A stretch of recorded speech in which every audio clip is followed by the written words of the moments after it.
Hey everybody, we're back here in Glendale, California, Southern California.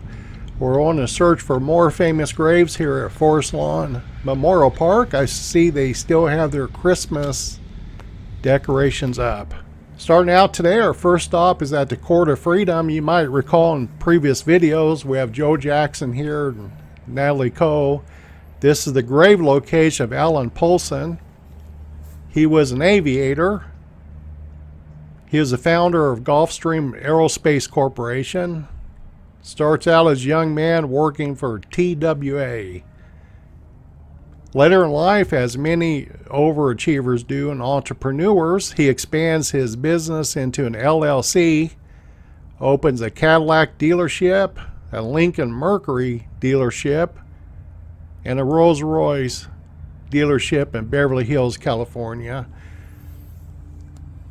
He also raises thoroughbred horses, has some champions. If you want to pause the video and read this, feel free. Won't hurt my feelings. A friend of dogs. You know, if you love dogs, you gotta be a good guy, good person. Alan Paulson. Coming up next is George Barris. You probably recognize his vehicles. He's known as the king of customizers. He custom designed several vehicles for television series in the 60s. The Munsters Coach, the Batmobile, the Monkeys, the Monkey Mobile, and some Cadillacs for Elvis Presley. He died November 5th, 2015, just 2 weeks before his 90th birthday. He dies in his home in Encino, California. And by the way, that's also where Sam Kinison lived, Encino, California.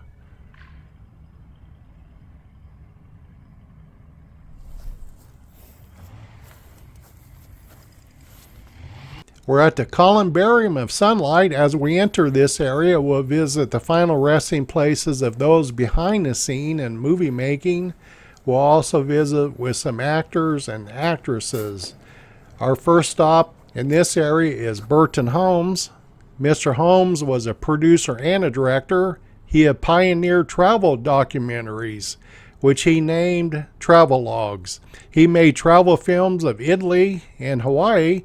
Interestingly, this is way back in the 1890s. Downstairs neighbor is another couple of behind the scenes people. Let me clear this out a little bit so we can see better. This is the final resting place of Grant Wytock. Looks like there's also 8 other people interred here. Mr. Wytock was a motion picture editor, has a long career in Hollywood spanning from 1910 through 1970. His wife Leota is also a film editor. She's interred here as well. Ora Crew appeared in silent films. She is the sister of film editor Grant Wytock. Just turned 65, getting harder and harder to stand up. Just a few places down, we have Ella Hall. She was a silent film actress and the mother of Ellen Hall. Ellen Hall was an actress from the 30s through the 50s. She performed as part of the Goldwyn Girls.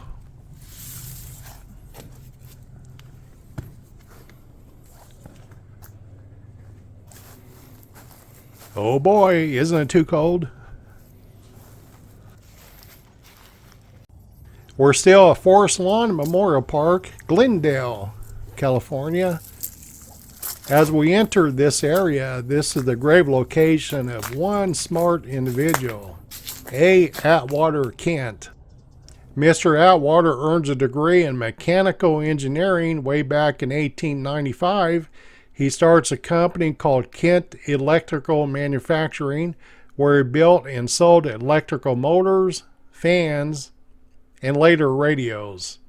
He sold a do-it-yourself radio kit, which went over big in the early 1920s. Interestingly, it sold as many to females as males. As it turns out, ladies like to build things as well in early 20s.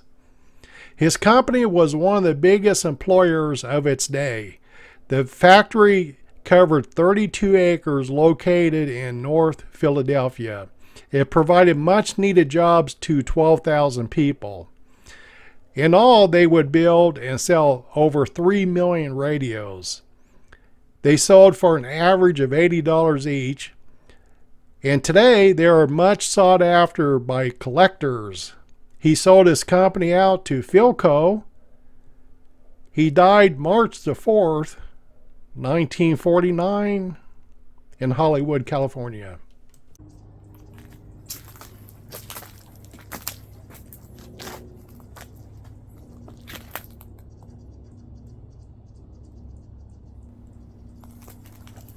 Crunch, crunch. We can tell we're in the fall season. All right, let's see what other famous graves we can find here. This is a tomb of Mary Pickford, for whom we featured in another video here on this channel. We're at the graves of Ivan and Wera Lebedef. Ivan is originally from Russia. He comes to America to live the dream. He's an actor and a writer. He appears in 66 films from 1926 through 1953. One is The Shanghai Jester, a 1941 film where he plays the gambler. His last film was The War of the Worlds. His wife was a very good friend of Mary Pickford. Perhaps this is why they were buried close by in this location. She appears in movies from 1926 through 1937. Her first movie was White Slave Traffic, which came out in 1926. Her last was Talking About Jacqueline, a 1937 film. I just thought of somebody I missed, so let's head back over to the Columbarium. We'll circle back. We'll briefly go back into the Columbarium of Sunlight.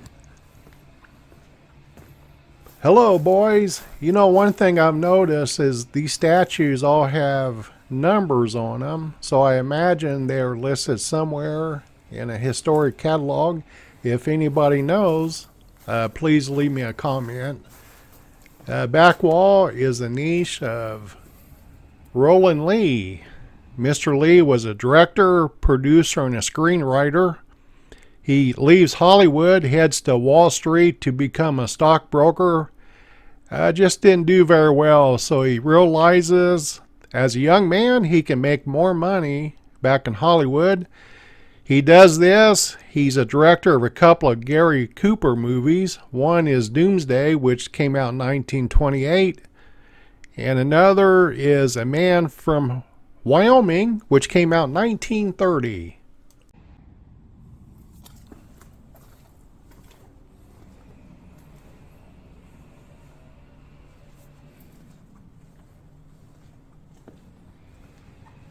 Yeah, each statue at the foot has the catalog number. This one's 915. I have to do more research. Figure that out. It's got me stumped. Before I do these videos, I have a game plan that I want to find different locations in each video. Sometimes I just simply can't find them, or I'll forget, and I'll think of them as I'm driving home to Las Vegas, but it's just too late. It's hard to turn around and come back with the heavy Los Angeles traffic. So I'll get them on the next video. This would be the final resting place of Mike Lyman. Our Mike. You probably don't know him. He's the brother of big band leader Abe Lyman.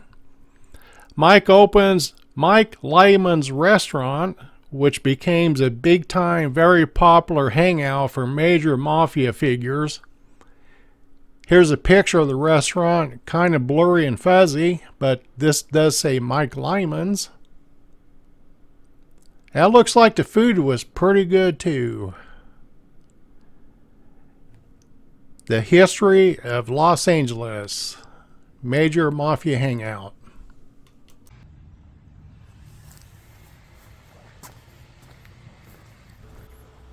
Just to the top of the stairs, close by, we'll find another actress from way back in the day. This is the resting place of Ruth Selwyn. She was an actress that starred in a Buster Keaton and Jimmy Durante movie called Speakeasy. This came out in 1933. You know, Dr. Jekyll had double features. Why, the guy ain't got no education. Come on. Don't you want to try another one?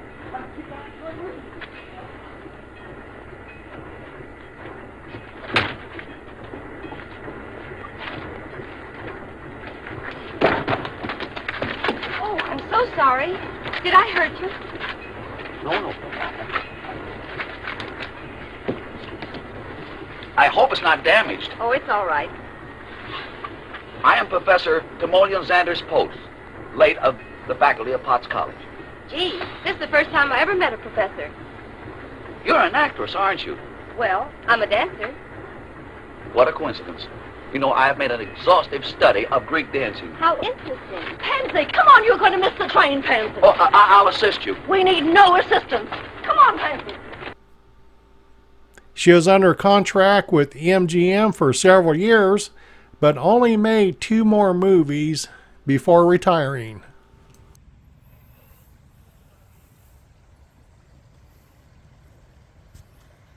We're in the same area, but we're at the Columbarium of Evening Star. We'll head towards the back. The back wall, we'll stop by and say hello to my favorite star, who I've already featured in another video on this channel, Robert Taylor. Right next door above, this is the niche of Alan Garfield. Looks like his plaque has come loose. He appears in more than 100 films and television shows.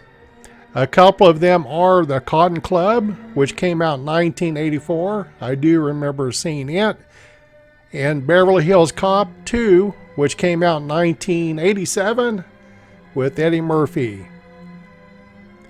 He dies from complications of the coronavirus.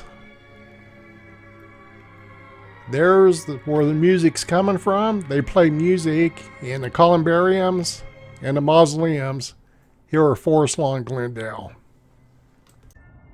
Columbarium of Courage.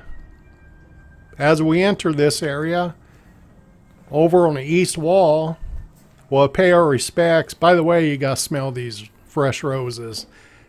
We're at the McKay family. This is just a beautiful marble, just breathtaking.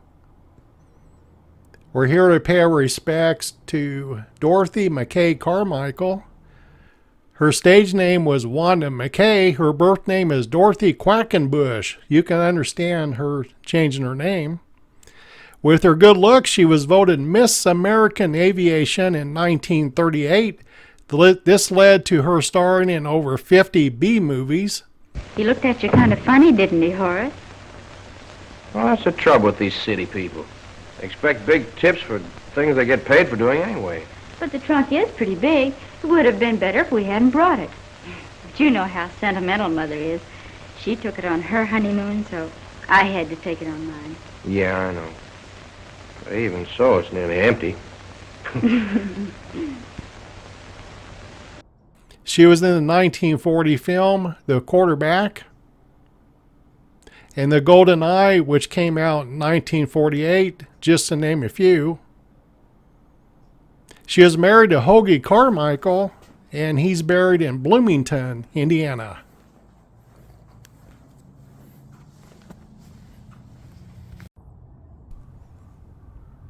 We're now at the grave location of Bruce Timothy Huntley. His stage name is G.P. Huntley. He was in a couple of Errol Flynn movies. The Charge of the Light Brigade. This came out in 1936. And They Died with Their Boots On, which came out in 1941. By the way, Errol Flynn is buried here as well. That reminds me, I'll get messages from viewers that say, hey, why don't you go do so-and-so? Well, most likely I already have, and they're featured on this channel as well. Looks like good daylight to get back home to Las Vegas. Everybody needs to be remembered.